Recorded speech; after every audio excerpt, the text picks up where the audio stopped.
साडे वर्ग चौथा. शाळेचे नाव जिल्हा परिषद उच्च प्राथमिक शाळा मुकण.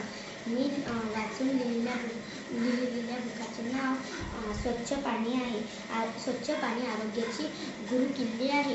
हे पुस्तक सुमिती कुकडे यांनी लिहिलेले आहे. मी सारांश लेखन केले आहे, ते मी तुम्हाला वाचून दाखवणार आहे. अन्न, वस्त्र, निवारा ह्या 3 मूलभूत गरजा आहेत.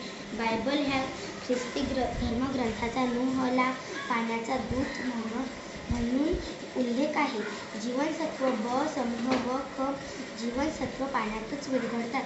प्रथिने, कर्बोदके, स्निग्धे द्रवरूपात शोषले जातात. पचन, शोषण व सात्मीकरण अन्नाचे होण्यासाठी पाणी हा घटक अत्यावश्यक आहे. आपला देश कृषीप्रधान देश आहे. पाण्याशिवाय शेती बागायती कसे पिकणार? पाऊस 12 महिने पडत नाही.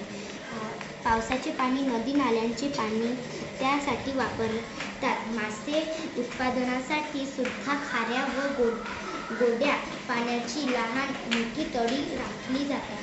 तसे मासे, खेकडे ही नदी समुद्रात असतातच. कारखाने, घरे बांधण्यासाठी पण पाणी लागतेच.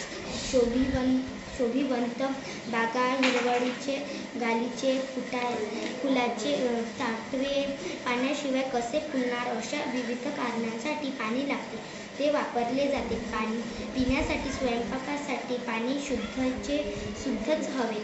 शुद्ध पाणी नसेल तर आरोग्य कसे राहणार? अशुद्ध पाण्यात आंघोळ, कपडे धुणे आदीमुळे त्वचेला खाज सुटणे, खरूज, इसब, नारू आदी होऊ शकते. थँक्यू.